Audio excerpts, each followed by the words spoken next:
The restaurant was one of the most expensive in the city, a place where wealth was displayed like armor and status was measured by the sparkle of one's watch or the cut of a suit. Crystal chandeliers hung from the ceiling, their light scattering in soft golden rays across polished marble floors. The air was filled with the subtle scent of fine wines and freshly baked bread. Soft piano music played in the background, barely noticeable at first, but it set the mood, quiet, refined, untouchable. Every table was full. Men in tailored suits, women in dresses that shimmered even in dim light. Every gesture, every laugh, every sip of wine screamed wealth. Money was everywhere, but kindness, that was scarce. Ethan moved carefully between tables, holding a tray with slightly trembling hands.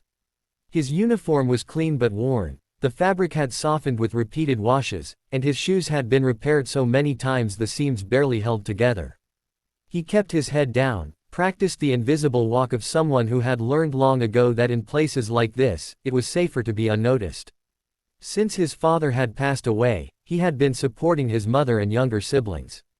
His mother's illness demanded expensive treatments, and bills never waited for him to have enough money. Ethan had taken on 2 jobs, one after the other, every day of the week. Every shift mattered. Every dollar mattered. He had learned to move like a shadow, to anticipate the needs of demanding customers without drawing attention to himself, and to swallow insults silently because survival left no room for confrontation. That evening, a tray of drinks balanced precariously in his hands as he approached a table. He had been working this section for nearly 6 months, memorizing orders, noting preferences, and keeping track of the timing of each course. He felt a surge of nervousness when he reached a table with a couple he had served before. A glass of water wobbled slightly and tipped. A few drops fell on the polished marble table. "Hey!" The sharp snap of the man's voice cut through the piano music like a knife. Ethan froze, his heart hammering in his chest. A man in an expensive suit glared at him, the gold of his watch catching the light with every movement of his hand. "Are you blind?" he barked. "Do you even know how much this suit costs?" The sound rippled through the restaurant. Conversations halted mid-sentence. Forks paused mid-air. The air seemed to thicken as all eyes turned toward Ethan. He felt every gaze as a weight pressing down on him. I'm sorry, sir," he said quickly, reaching for a napkin. "It was an accident." "An accident?" The man sneered, leaning back in his chair. "People like you shouldn't be allowed near customers like me." Ethan's face burned with shame. He had encountered rude customers before, but there was something in this man's voice, a sharpness, a deliberate cruelty, that cut deeper than words should. "I'll clean it right away," he said softly, hoping his voice sounded more confident than he felt. The man laughed harshly, savoring the attention he was receiving. "Forgive you. This place is going downhill. Hiring people who don't even know how to serve water properly." No one spoke. Not the couple beside them. Not the friends across the table. Not even the manager, who stood frozen near the bar, unsure whether to intervene. Ethan felt a lump rise in his throat. He had been trained to smile and apologize, to keep moving, to be invisible, but this invisible armor felt useless under the weight of the man's scorn. Then, from the far corner of the restaurant, a chair scraped softly against the floor. Heads turned. A woman stood. She did not move loudly. She did not announce herself with dramatic gestures or sparkling jewelry. But her presence was undeniable, commanding, yet calm. Every step she took toward the manager seemed deliberate, measured. Her voice was quiet but firm. "If this man continues to be treated like this," she said, "everyone at my table will leave."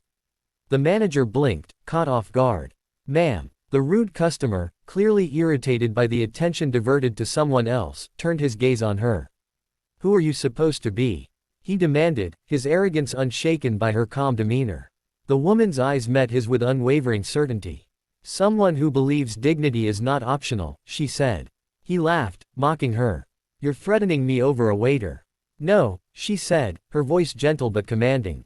"I'm reminding you where you are." She turned her gaze to the manager. "This restaurant chain belongs to me." The room went completely silent. Even the faint piano notes seemed to hold their breath. The manager paled, nodding quickly. Yes, of course, Ms. Harrison." Ethan's heart raced. He barely dared to hope. The rude customer stood abruptly, his face a mask of outrage. "This is ridiculous. I spend more money here in one night than." "You're done here," she said, her calm unwavering. Within seconds, security arrived. The man protested, shouted, demanded respect, but the room had already withdrawn its consent. He was escorted out. The door closed behind him. The soft piano music resumed, filling the space once again with gentle notes, a return to calm after the storm. The woman turned to Ethan. Her gaze was kind, assessing, and genuine. "What's your name?" she asked. "Ethan," he whispered. "You handled yourself with grace," she said. "No one deserves humiliation for an honest mistake." She placed a generous tip on the table and added, "Come to the office tomorrow morning. 9 a.m. Ethan could hardly sleep that night. Thoughts swirled in his mind. Was it real? Would she really remember? Could one person's kindness change his life? The next morning, he stood outside her office, heart pounding. The door opened, and she gestured him inside. She reviewed his file, his hours, his performance, his dedication. "You work harder than most people I know," she said. Her words carried weight, sincerity, and respect. "I've been watching. You don't just serve food, you serve with heart. Today, that matters more than any accident." That day, Ethan was promoted. Not out of pity, not for show, but because hard work, patience, and integrity had finally been seen and rewarded. As he left her office, he realized something profound. Sometimes, the most powerful people watch quietly, waiting to see who rises in adversity. And sometimes, a single moment of cruelty reveals who truly deserves to rise above it. From that day forward, Ethan carried himself differently. He moved through the world with dignity, not arrogance, and with the quiet confidence that comes from knowing that kindness and integrity will not go unnoticed forever. He continued to work hard, but now with a sense of purpose he had never felt before. The restaurant, once a place of fear and invisibility, had become a place of hope. And for the first time in years, Ethan believed in the quiet justice of the world.